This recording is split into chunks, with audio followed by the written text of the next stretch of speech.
नमस्कार, मैं हूं रत्नेश कुमार और आप देख रहे हैं टेलीस्कोप न्यूज़।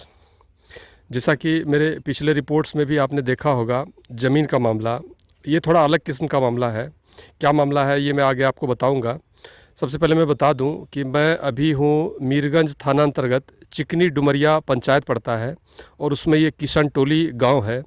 और इसी गाँव में ये दिखाएंगे ज़रा, ये नहर है जहाँ पे हम लोग खड़े हैं।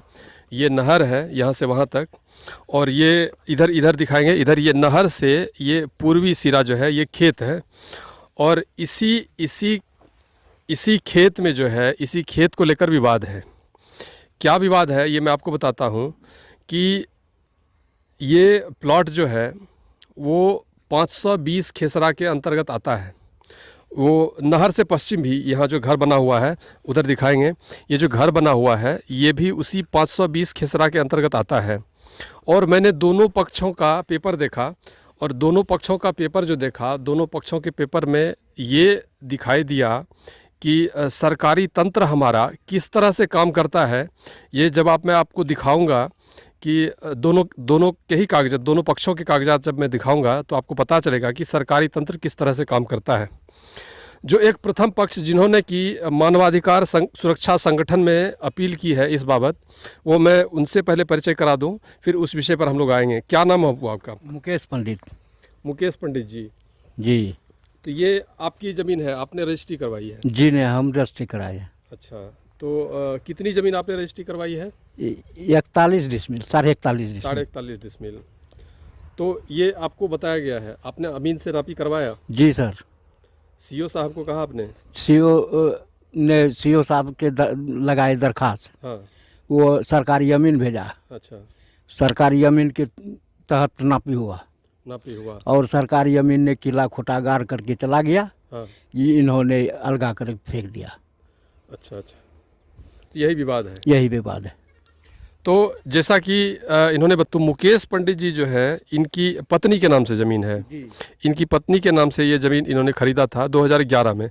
लेकिन उससे बहुत ही पूर्व जिस पर कि जो दूसरे पक्ष हैं वो, उनकी भी ज़मीन है, और ये खेसरा बड़ा है, और उस खेसरा में 520 खेसरा का जो है नंबर है, अंकित है 520, और उसमें से 2 एकड़ और 59 डिसमिल ज़मीन जो है उनकी है। और उनके कागज़ के हिसाब से उसमें बताया गया है कि नहर के पूर्व और पश्चिम दोनों साइड में उनकी ज़मीन पड़ती है। लेकिन प्रथम पक्ष जो है मुकेश पंडित, उनकी ज़मीन जो है उसके चौहद्दी में बताया गया है कि इनका पश्चिमी सिरा जो है वो ये नहर है जिस पर हम लोग अभी खड़े हैं।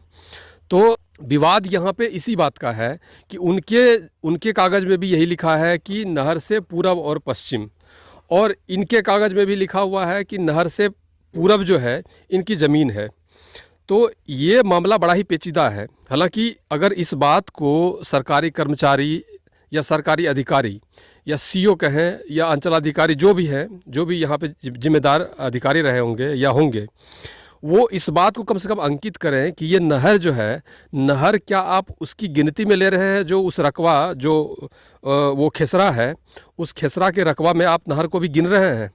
अगर आप गिन रहे हैं तो किसी भी पक्ष को आप एक तरफ से ज़मीन देंगे।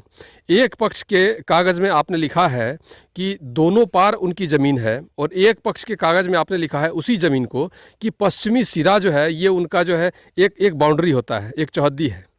और कहीं पेपर में चौहद्दी भी अंकित नहीं है दूसरे पक्षकार के इसमें कागजात में। तो आइए उनसे भी जानेंगे मामला। फ़िलहाल हमें जो इस बाबत जानकारी मिली है वो जानकारी मिली है कि इन्होंने मानवाधिकार सुरक्षा संगठन में आवेदन किया था। प्रखंड अध्यक्ष जो है यहाँ पर उमा शंकर भारती जो है, और वो हमारे साथ मौजूद हैं। ये बताएंगे कि क्या मामला है हमारे साथ। बिजो देवी पति मुकेश पंडित कल 12:30 बजे आकर के आवेदन दिया। उनका कहना था कि मेरा ज़मीन जो है 2011 ईस्वी से मेरे दखल में नहीं है। मैंने 2011 में ज़मीन को ख़रीदा हूँ, और उसके बाद मैं उनसे पेपर लिया तो पेपर में सही पाया गया। तो इस बाबत मैंने यह आवेदन जिला उपाध्यक्ष शंभू पासवान को दिए। अभी हम लोग सभी आदमी टीम लेकर के यहाँ जांच में आए हैं। इनका जो उचित होगा फैसला वो किया जाए। तो जिला उपाध्यक्ष शंभू पासवान भी हमारे साथ मौजूद हैं। आइएगा जरा शंभू जी से बात करेंगे। शंभू जी, जैसे कि ये ज़मीन की स्थिति है जो आप देख रहे हैं कि एक कागज़ में जो है दोनों तरफ लिखा गया है और दूसरे कागज़ में भी जो लिखा है नहर को सीमा माना गया है, पश्चिमी सीमा। तो आपको नहीं लगता है कि ये सरकारी कर्मचारी या फिर जो रिकॉर्ड जो उपलब्ध रहता है अंचल के ऑफिस में, कार्यालय में, तो वहाँ पे ये गड़बड़ी की गई है, इनके बीच ये विवाद जो है, वैमनस्यता जो है ये पैदा की गई है, उनको नहीं बताया गया है, या फिर ज़मीन का सही सीमांकन नहीं हुआ? आपको नहीं लगता है? जी जी, हमको लग रहा है जैसे सरकारी कर्मचारी हो या अंचल का पदाधिकारी हो या वो लोग के ही गलती से ऐसा दिखाई पड़ रहा है, या तो जिम्मेदार के भी गलती हम पकड़ेंगे, जांच पड़ताल कर करके उसके बाद हम रिपोर्ट बनाएंगे। वह रिपोर्ट समझदारी होगा तो यह अंचल पदाधिकारी को हम सौंपेंगे। जी, तो ये अपनी रिपोर्ट जो है अंचलाधिकारी को सौंपेंगे। आइए हम दूसरे पक्षकार से भी बात करते हैं। आइएगा जरा आप आइए इनसे बात करते हैं, यही बात करते हैं। आइए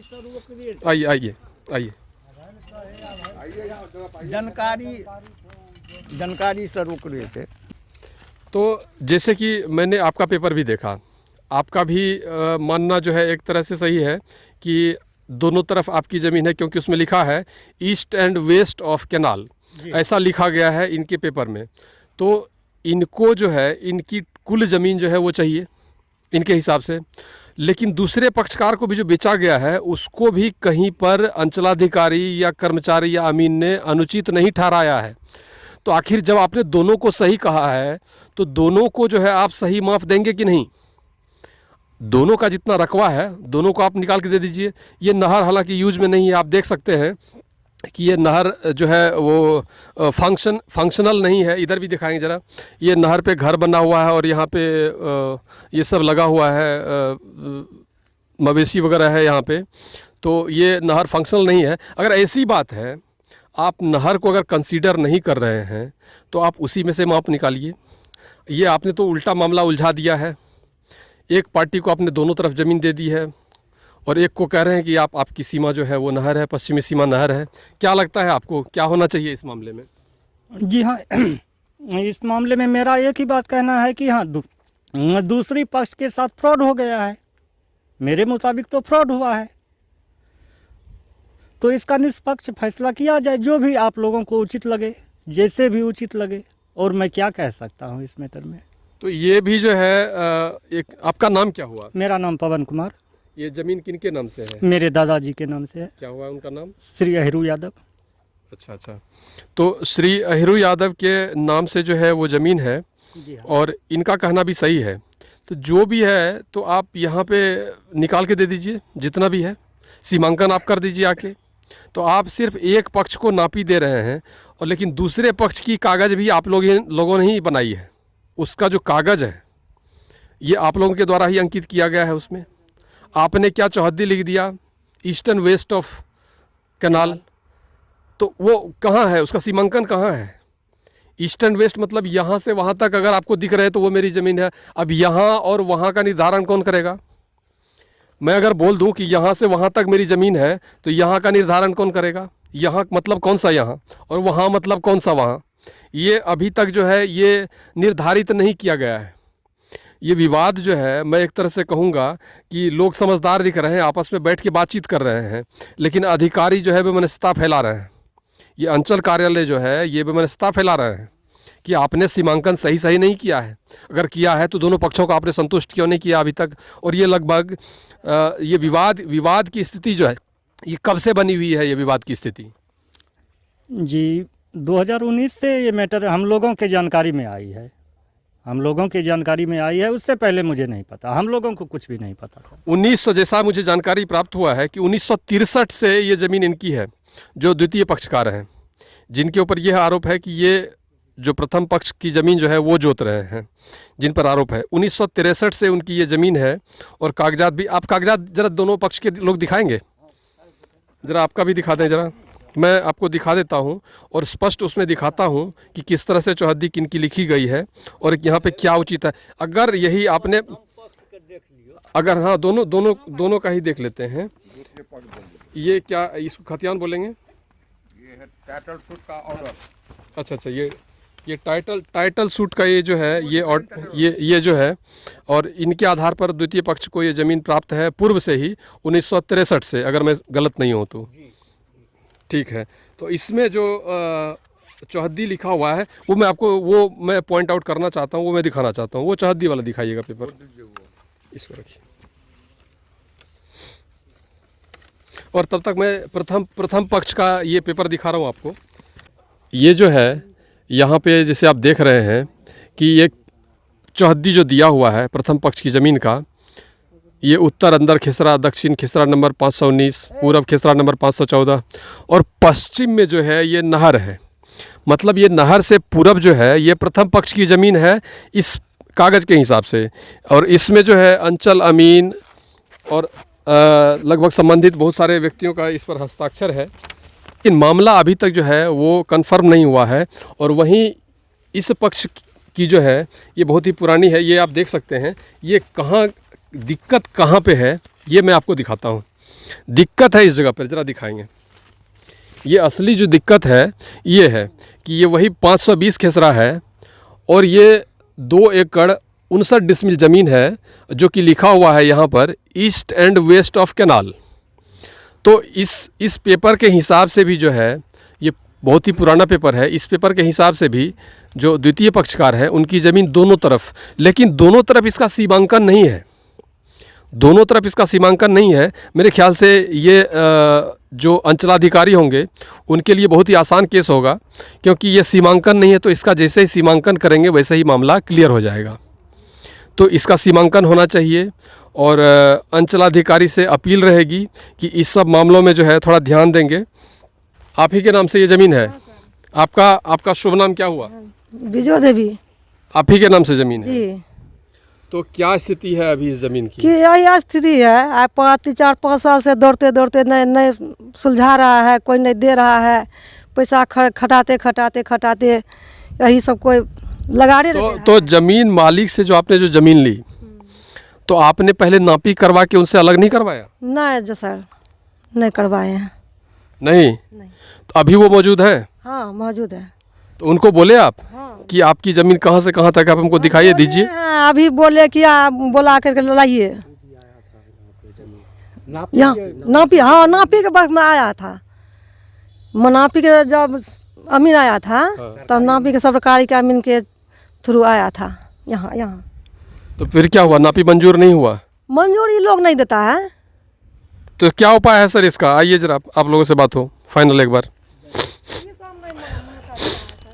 तो क्या हुआ जब वो अमीन आए थे तो उन्होंने जब नाप के उनको दिया, तो फिर किस हिसाब से नहीं हुआ बताइए जरा। जी वो अमीन लीगली नापी लिए नहीं। लीगली नापी का सबसे पहला मुद्दा उठता है सर कि मुस्तकिल से ही नापी किया जाए ना, जो एक्यूरेट हो। हाँ। तो ऐसा उन्होंने नहीं किया। पूछिए, ऐसा उन्होंने किया? नहीं किया।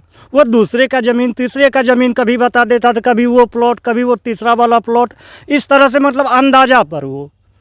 तो यहाँ पर जैसा कि आप देख सकते हैं मामला क्या है। मामला बिल्कुल जो है, आदमी समझदार है यहाँ पे दोनों पक्षकार, लेकिन स्थिति बिगाड़ी हुई है सरकारी अधिकारी और कर्मचारियों द्वारा। और जब वो आपने जो सीमांकन क्यों नहीं किया, ये सबसे बड़ा सवाल यहाँ पे बन रहा है कि आप कहीं से भी नापी उठा लेंगे, किसी को आप यहाँ अगर के खूंटा गड़ा रहा हो और उसको आप जो है आधार मानकर वहाँ से आप किसी की ज़मीन नाप देंगे, ऐसा भी नहीं होगा। तो आप एक मुस्तकिल जो एक सीमा जो होता है, मुस्तकिल हर एक इलाके में दिया रहता है कि वहाँ से एग्जैक्ट नापी शुरू किया जाता है। तो वहाँ से जब आपने नापी शुरू नहीं किया तो आप किसी का भी इस तरह से नापी नहीं कर सकते हैं। इसमें अनुभवी अमीन और अधिकारियों की जो है बहुत बड़ी भूमिका रहेगी इस केस को सॉल्व करने में, और मेरे ख्याल से सभी पक्षकार इस बात को मानेंगे। जी हाँ। और मेरा दूसरी बात ये कहना है कि थाना अधिकारी के कहने पर जब दोनों पक्षों ने मिल करके एक निजी अमीन को लाया गया और उनकी नापी से थाना अधिकारी तक सहमत हुए, प्लस दोनों पार्टी भी पूर्ण रूप से सहमत हुए, उस समय दूसरी पार्टी से कोई ऐसा सवाल नहीं रहा गया। मतलब वो हर चीज़ को स्वीकृति उन्होंने दी कि हाँ ये ज़मीन जो है 90 डिसमिल ये रियल में नहर में आ रही है।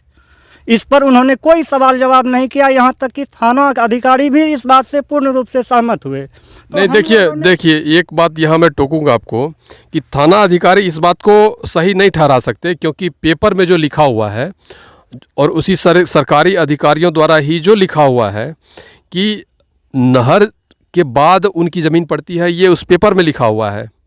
तो इसको आपको सरकारी ढंग से ही इसको लिखित में ये बात देना होगा कि हाँ भाई ये नहर वाली ज़मीन ही है। उन्होंने कहीं नहीं लिखा, उन्होंने नहर को सीमा बता दिया है। तो इस विषय इस हिसाब को लेकर के अगर वो नहर बता रहे हैं तब तो अभी नहर की कोई उपयोगिता नहीं है, ये नहर भी जोत सकते हैं, फिर नहर ही ले लेंगे फिर आप। जी हाँ, नहीं है, अगर अगर अगर नहर ही इनकी ज़मीन है, अगर वही लिखा गया है तो वही ले लेंगे ये। तो ये सीमांकन तो नहीं हुआ है, थानेदार तो ये सीमांकन नहीं करते हैं मेरे ख्याल से। अंचलाधिकारी और कर्मचारी और जो अमीन हैं और अनुभवी मैं इसलिए कह रहा हूँ क्योंकि सीमा आपको पहले मिलाना होता है कि आप कहाँ से नापी स्टार्ट करेंगे, और उसके बाद जो है ये मामला तय होगा। और अगर इस तरह से अगर सीमांकन हो जाए और दोनों पक्षों को बिठाकर ये बात की जाए तो मेरे ख्याल से ये समस्या जो है दूर हो जाएगी। फिलहाल अपडेट के लिए जो है देखते रहिए टेलीस्कोप न्यूज़।